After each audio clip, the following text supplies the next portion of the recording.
Bonjour et bienvenue à tous dans cette nouvelle capsule spéciale BI-Mer concernant la météo et la mer. Cette capsule vidéo présente la circulation générale, les masses d'air et les vents du domaine 3 dans le programme du BIMER. C'est un élément essentiel à la navigation. La définition du vent est: le vent représente la composante horizontale du déplacement d'une masse d'air par rapport au sol. En météorologie, on a pris l'habitude de donner la direction d'où vient le vent, qu'on appelle le sens, et non pas celle où il va. La raison provient du fait que le type de temps est toujours associé aux caractéristiques de la masse d'air qui arrive sur nous. La direction du vent, elle va être mesurée à l'aide d'une girouette, comme le schéma ici présent. La girouette va s'orienter et la flèche, la pique qu'il y a au bout de la girouette, va nous indiquer la direction d'où vient le vent. Pour connaître la vitesse du vent, on utilise un anémomètre. Cette vitesse s'exprime en nœuds, en anglais knot, de symbole kt. Il faut savoir qu'un nœud est égal à 0,5 mètres par seconde. L'anémomètre se compose de 3 petites coupelles installées sur des bras horizontaux régulièrement espacés. Lorsque le vent souffle, cet instrument se met en rotation. Le nombre de tours effectués par seconde est alors proportionnel à la vitesse du vent. Ainsi, pour un vent de 1 mètre par seconde, il effectue 1 tour par seconde. Un voilier peut être équipé d'une girouette anémomètre en tête de mât qui est couplée avec une centrale de navigation capable de calculer la vitesse et la direction du vent réel en fonction du vent apparent et du déplacement du navire par rapport à la surface de la Terre.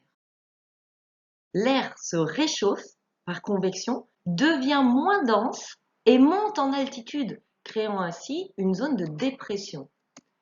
L'air en altitude refroidit, la masse d'air plus froide redescend au sol et exerce de plus en plus de pression et forme les anticyclones.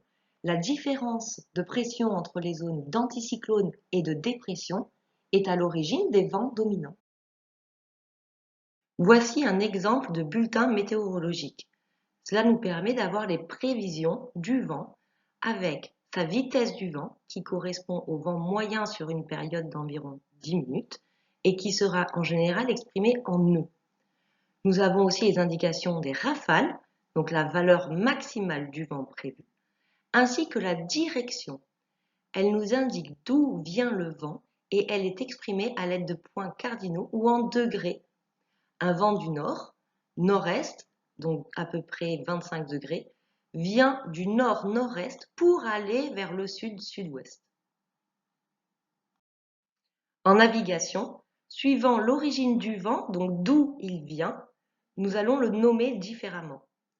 Par exemple, le vent venant du nord est la tramontane, le vent venant du sud, le marin, de l'ouest, le ponant, et de l'est, le levant.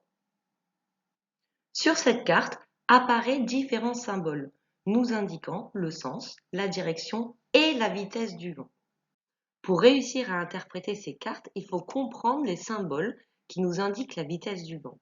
Voici les 4 symboles que vous pouvez trouver, avec dans un premier temps le vent calme, indiqué par 2 cercles, le vent de 5 nœuds, indiqué par un petit trait, le vent de 10 nœuds, indiqué par un trait plus grand, et enfin un triangle qui va nous indiquer 50 nœuds.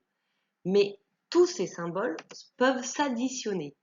Ici, par exemple, on voit bien un triangle, un grand trait, un petit trait, autrement dit 50 plus 10 plus 5 nœuds. Nous avons ici un vent de 65 nœuds. Pour mieux comprendre, nous allons analyser les 2 symboles entourés dans l'ordre respectif de la flèche numéro 1 puis de la flèche numéro 2. Sur cet exemple, la flèche comporte 3 grands traits. Chaque trait correspond à 10 nœuds, donc nous avons un vent de 30 nœuds. Mais ce vent de 30 nœuds est orienté vers l'angle 315 degrés, donc nord-ouest. C'est un vent qui vient du nord-ouest, donc appelé Mistral, et qui aura une vitesse de 30 nœuds. Ce deuxième symbole ne comporte qu'un grand trait. Il s'agit donc d'un vent qui a une vitesse de 10 nœuds. Le grand trait est orienté à 275 degrés. C'est donc un vent qui vient de l'ouest, donc de 275 degrés, qui sera appelé ponant et qui a une vitesse de 10 nœuds. Une masse d'air est une zone de l'atmosphère où les conditions de température, de pression et d'humidité sont assez homogènes sur de vastes zones géographiques. Elles s'étendent sur plusieurs milliers de kilomètres et sur plusieurs kilomètres de haut. Une masse d'air se crée par stagnation, c'est-à-dire qu'elle doit rester suffisamment longtemps dans un lieu donné pour en prendre les caractéristiques locales comme la température ou l'humidité. Les masses d'air naissent dans différentes régions du globe, ce qui leur confère des caractéristiques particulières qui évoluent au gré de leur déplacement. Ainsi, les masses d'air formées en zone polaire sont plutôt froides, celles formées en région tropicale sont chaudes, en région continentale sont sèches et en région maritime sont humides. On va maintenant caractériser les masses d'air. Comme premier paramètre, on va prendre la température. Alors, le rayonnement solaire reçu par la Terre varie avec la latitude en raison de l'inclinaison des rayons par rapport au sol, en un point de la surface de la Terre donnée. On voit ici que l'éclairement au pôle Nord est beaucoup plus faible que l'éclairement au pôle Sud, parce que le même éclairement est réparti sur une surface plus grande au pôle Nord qu'au pôle Sud. Pour la même raison, le rayonnement reçu du Soleil varie aussi en fonction de la saison.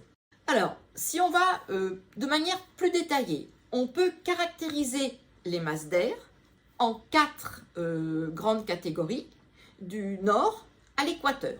Au pôle nord, on aura la masse d'air arctique, c'est la plus froide, car c'est là que l'éclairement est le plus faible, il fait le plus froid. Ensuite, on aura la masse d'air polaire, puis en descendant, la masse d'air tropicale, et enfin, la masse d'air la plus chaude, qu'on appelle la masse d'air équatoriale. Donc, c'est bien le réchauffement inégal de la surface terrestre qui a pour conséquence la formation de ces 4 masses d'air en fonction de la latitude, comme c'est indiqué sur le petit schéma en bas à droite. Un autre paramètre pour caractériser les masses d'air est l'humidité. En effet, la masse d'air peut se trouver soit au-dessus du continent, et on parlera de masse d'air sèche, soit au-dessus de la mer, et on parlera de masse d'air humide. Alors, on va étudier ce qui se passe au niveau des masses d'air comprises entre les latitudes 30 degrés nord et 30 degrés sud. Pour cela, il nous faut introduire le phénomène de convection pour expliquer comment l'air circule entre deux zones de température différentes. Exemple, au niveau de l'équateur, l'air est chaud, peu dense. Il va s'élever. Ce sont les petites flèches rouges qui sont marquées au niveau de l'équateur. Il va se créer ainsi une zone de dépression au niveau du sol. Mais parallèlement, cet air chaud va continuer à s'élever, va se détendre et se refroidir. Et l'air en altitude qui est refroidi et devenu plus dense, il va redescendre vers le sol en exerçant une pression plus grande à la surface du sol, ce qui forme un anticyclone. Alors, en résumé, de façon synchrone, au niveau du sol, l'air va circuler de la zone anticyclonique, zone de haute pression, vers la zone dépressionnaire, zone de basse pression, pour combler, entre guillemets, le vide laissé par l'ascension de l'air chaud. Alors, on va maintenant généraliser. Ce qu'on a étudié au niveau de l'équateur se retrouve en effet partout à la surface du globe terrestre, ce qui conduit à l'existence de plusieurs cellules entre l'équateur et le pôle Nord. On peut maintenant classer les masses d'air en fonction du paramètre pression. Et on fait ainsi apparaître 4 zones de pression différentes en fonction de la latitude, 2 masses d'air anticycloniques, haute pression, et 2 masses d'air dépressionnaires, basse pression. Il en va de même dans l'hémisphère sud. Alors maintenant, on peut aller un peu plus loin. En effet, on a déjà vu que le vent circule naturellement des zones de haute pression, appelées anticyclones, vers les zones de basse pression, appelées dépressions. On peut donc représenter le sens du vent dans les différentes cellules, puisqu'on connaît la position des anticyclones et des dépressions. Alors, jusqu'à présent, on n'a pas considéré la rotation de la Terre, on a fait comme si la Terre ne tournait pas, à savoir que le vent irait directement de la haute pression vers la basse pression. En fait, le mouvement de rotation de la Terre sur elle-même engendre pour tout corps en mouvement à la surface du globe une force perpendiculaire à sa vitesse de déplacement. Alors, vous avez ici sur le petit schéma représenté en pointillé le vent en l'absence de rotation de la Terre, c'est-à-dire comme si la Terre ne tournait pas. Si maintenant on revient à la réalité, on sait que le vent est dévié vers la droite dans l'hémisphère nord et vers la gauche dans l'hémisphère sud. Donc les flèches représentées en jaune représentent en fait la déviation des vents dans l'hémisphère nord et dans l'hémisphère sud pour tenir compte de la rotation de la Terre. Alors on a résumé ici la circulation générale des masses d'air autour du globe qui se traduit globalement par l'existence de vent. Vous avez entre l'anticyclone du pôle nord et le parallèle à 60 degrés des courants polaires d'est, en dessous des courants tempérés d'ouest, après les vents qu'on appelle les calmes subtropicaux, et enfin tout près de l'équateur, entre latitude 0 et latitude 5 degrés, les alizés. Donc la direction de ces vents, c'est bien la direction réelle qui tient compte de la rotation de la Terre. Au début, on avait dit que le vent allait des hautes pressions vers les basses pressions. Mais la force de Coriolis, que l'on a évoquée dans la diapositive précédente, entraîne une déviation des vents vers la droite dans l'hémisphère nord. C'est le météorologiste néerlandais Wiebalo qui a défini la règle qui relie la pression à la direction du vent. Dans l'hémisphère nord, par exemple, le vent tourne autour des anticyclones dans le sens du mouvement des aiguilles d'une montre, alors qu'il tourne autour des dépressions dans le sens inverse. Dans l'hémisphère sud, c'est bien sûr le contraire.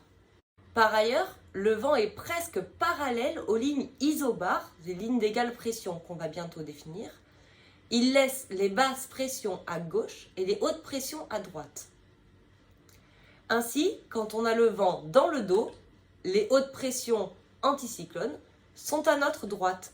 Si on essaye d'appliquer cela sur la photo, on s'aperçoit que au niveau des Açores, on a une zone d'anticyclone, alors qu'au niveau de la Norvège, on a une zone de dépression.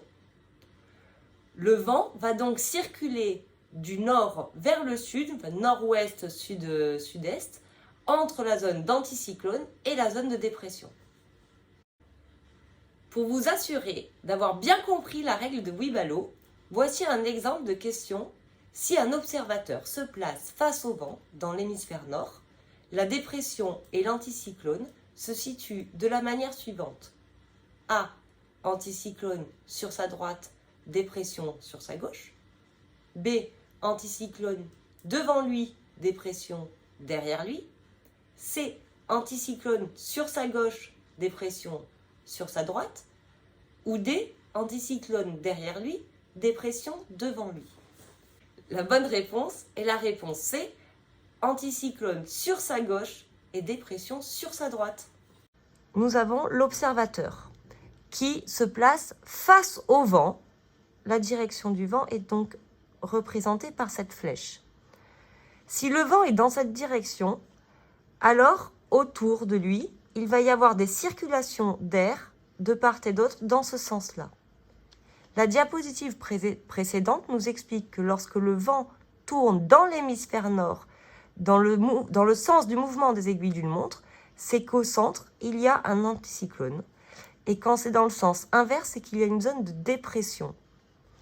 On peut donc affirmer que l'observateur, comme il est face au vent, a bien l'anticyclone à sa gauche et la dépression sur sa droite. Vous en avez un exemple ici du site Météociel, que vous pouvez consulter librement chez vous. En météorologie, une isobare désigne une ligne dessinée sur la carte qui relie les points d'égale pression. Ces lignes permettent d'identifier les zones dépressionnaires ou anticycloniques. La variation de pression entre chaque ligne est identique. Sur cette carte, par exemple, entre chaque ligne, il y a 1 hectopascal. Étudions plus en détail les cartes isobares. Sur cette carte, on voit un anticyclone qui est caractérisé par des courbes isobares supérieures à 1015 hectopascal avec une pression maximale en son centre. La pression maximale ici est de 1030 hectopascal et plus on s'éloigne de l'anticyclone, plus elle décroît. A l'inverse, sur une carte avec une dépression, on voit que la dépression est caractérisée par des courbes isobares inférieures à 1015 hectopascal avec une pression minimale en son centre. Elle diminue de la périphérie vers le centre puisqu'on passe de 1010 hectopascal à l'extérieur à 990 en son centre. Un col barométrique est situé dans une zone entre les dépressions et des anticyclones disposés en croix. Le col est toujours identifié comme une zone de très faible gradient de pression.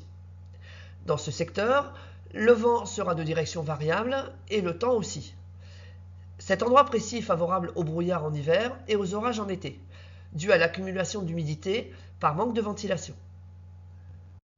Les dorsales sont des axes ou des crêtes de haute pression. Leur origine est au centre de l'anticyclone et elle s'étire vers les zones de basse pression. Dans l'axe d'une dorsale, le vent est généralement faible. Elles sont associées à une amélioration sensible du temps. Le Talweg est un creux barométrique, une vallée de basse pression. C'est une excroissance de la dépression. Il est utile de repérer les Talweg car ils sont associés à une dégradation sensible de la météo. On trouve aussi le marais barométrique qui se situe entre une dépression et un anticyclone. Dans cette zone, la pression varie peu. Cette situation complique les prévisions des météorologues car les flux atmosphériques ne sont pas marqués. Sur une carte météorologique, on peut déduire pour une zone donnée si le vent est fort ou faible, c'est-à-dire si la vitesse du vent est grande ou petite.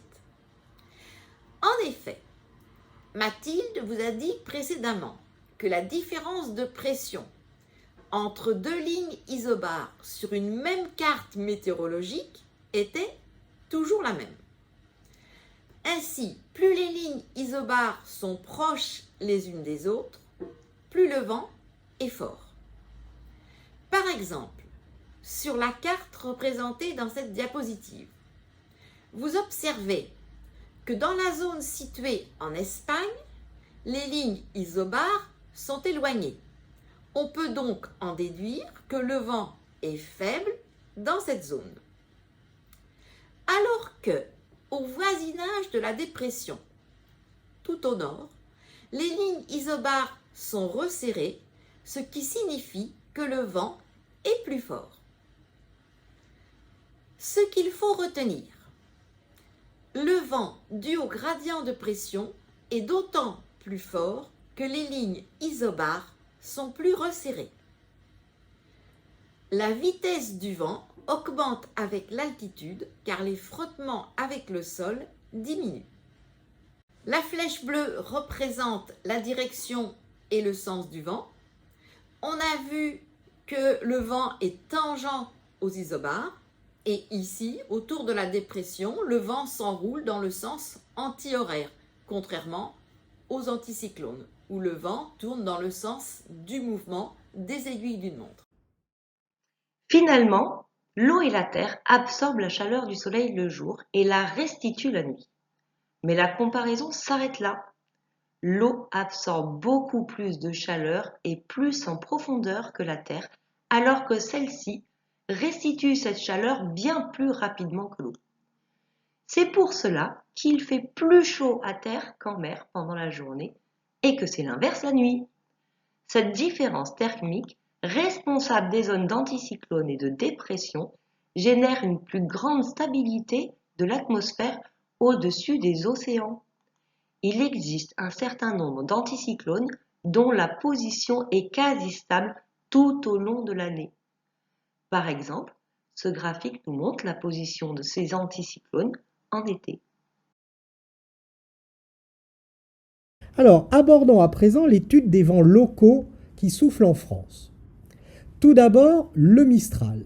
C'est un vent du nord qui s'engouffre dans la vallée du Rhône, c'est-à-dire la vallée séparée par le Massif central d'un côté et les Alpes de l'autre côté. Ce vent prend naissance quand il y a une dépression au sud des Alpes et un anticyclone situé entre les Açores et le Massif central. Un autre vent du même type, c'est la tramontane, qui est un vent du nord-ouest et qui souffle dans le Bas-Languedoc et le Roussillon. C'est le petit chiffre 2 sur la photo que vous avez sous les yeux. Et vous voyez que ce vent s'engouffre dans la vallée située entre les Pyrénées et le Massif central. Pour que la tramontane apparaisse, il faut également une dépression entre le golfe de Gênes et le golfe du Lion et un anticyclone sur les Açores. Donc finalement, ces deux vents, le Mistral et la tramontane, nécessitent tous deux que l'on ait à droite de la France une dépression, pour faire simple, et à gauche de la France un anticyclone. Et si vous appliquez la règle de Buibalo, eh bien, vous pouvez en déduire bien que le sens du vent est bien, grosso modo, du nord vers le sud. Allons un peu plus loin dans l'analyse de ces deux vents. Vous avez à droite de la diapositive une carte des vents. Vous vous rendez compte ici que les vents soufflent bien globalement du nord vers le sud. Et on remarque que dans le bassin méditerranéen, la force du vent est très importante. Elle est représentée en rouge sur cette carte. Essayons de comprendre pourquoi le vent a forci quand il a traversé finalement la France et qu'il s'est engouffré dans les deux vallées dont nous avons parlé précédemment. Eh bien, ceci est dû à ce que l'on appelle l'effet Venturi. En effet, la vallée du Rhône, par exemple, représente un rétrécissement dans lequel le vent va devoir s'engouffrer. Et l'effet Venturi nous précise que lorsque la section de l'écoulement rétrécit, eh bien la vitesse de cet écoulement va augmenter. On comprend donc que quand le vent va s'engouffrer dans les vallées, eh bien sa vitesse va augmenter. Il existe un troisième vent local qu'on appelle le vent d'OTAN. C'est un vent du sud-est qui souffle en gros de Carcassonne à Toulouse et c'est aussi un vent violent. Tout simplement pour les mêmes raisons que celles que l'on a évoquées précédemment à cause de l'effet Venturi. En effet, ce vent d'OTAN va s'engouffrer depuis la Méditerranée dans la vallée qui sépare les Pyrénées du Massif central vers Toulouse. Alors, que faut-il pour que ce vent d'OTAN apparaisse? Eh bien, vous voyez ici qu'il faut que l'anticyclone se trouve plutôt sur la droite et les dépressions sur la gauche, exactement l'inverse de ce que l'on a vu pour la tramontane et le Mistral. Et toujours par application de la règle de Buibalo, eh bien, dans cette configuration-là, le vent va souffler globalement du sud vers le nord. La brise de mer est orientée de la mer vers la terre.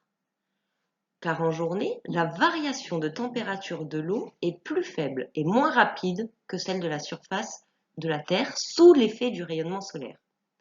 La surface de la Terre se réchauffe et augmente la température de l'air au contact du sol. Celui-ci s'élève en faisant apparaître une dépression qui attire l'air froid situé au-dessus de la mer. C'est la brise de mer. La brise de terre, quant à elle, est orientée de la terre vers la mer, car dans la nuit, la masse d'air au contact du sol se refroidit plus rapidement que celle au contact de la mer, et donc le phénomène inverse se produit. C'est la brise de terre. L'appareil servant à mesurer la vitesse du vent au sol s'appelle A. une girouette, B. une rousse des vents, C. un baromètre, D. un anémomètre. La bonne réponse est la D. En effet, la girouette indique la direction du vent. Une rousse des vents est un objet conceptuel qui mesure des angles et un baromètre mesure une pression. On a regroupé ces deux questions parce qu'elles s'intéressent toutes les deux à la direction d'où vient le vent et à la vitesse du vent associée. Je vous laisse lire ces deux questions. Pour y répondre, on a besoin de dessiner une rose des caps. Alors, en ce qui concerne le vent du 0,90-20, cela signifie que le vent vient du 90 degrés, c'est-à-dire de l'est, et que sa vitesse est de 20 nœuds. En ce qui concerne le deuxième exemple, il s'agit d'un vent qui vient du 180 degrés, c'est-à-dire du sud, et dont la vitesse est 10 nœuds. Attention, la vitesse s'exprime en nœuds et non pas en kilomètres par heure. Les caractéristiques d'une masse d'air polaire continentale sont A. Froide et humide, B. Chaude et sèche, C. Froide et sèche, D. Chaude et humide. La bonne réponse est la C. En effet, masse d'air polaire renvoie à une masse d'air froide et continentale renvoie à une masse d'air sèche au-dessus de la Terre. Un anticyclone est un phénomène météorologique où l'on rencontre généralement A. du beau temps, B. des vents pouvant atteindre voire dépasser 180 km à l'heure, C. des pressions très basses, D. des nuages épais accompagnés de fortes turbulences. La bonne réponse est la A. Comment l'expliquer? Rappelez-vous comment se forme un anticyclone qu'on a expliqué avec les cellules de Hadley autour du globe. C'est de l'air froid en altitude qui descend. De ce fait, sa pression augmente, l'air est comprimé et cette hausse de la pression atmosphérique va entraîner une baisse de l'humidité relative. En effet, s'il existait des nuages, il va y avoir évaporation et les nuages vont disparaître, d'où le beau temps. Sur une carte météorologique, des lignes isobares très rapprochées signifient qu'il règne A. un vent fort, B. un vent faible, C. un anticyclone, D. une très forte ascendance. La bonne réponse est la A. En effet, plus les lignes isobares sont rapprochées, plus le vent est fort. Une vaste région où la pression est inférieure à 1015 hectopascales et dont la pression minimale est située au centre s'appelle A. une dorsale, B. une dépression, C. un talweg, D. un anticyclone. La bonne réponse est la B, une dépression. Dans l'hémisphère nord, le phénomène météorologique représenté sur la figure ci-contre est A. un cyclone, B. un anticyclone, C. une tempête tropicale, D. une zone dépressionnaire. La bonne réponse est la B, un anticyclone.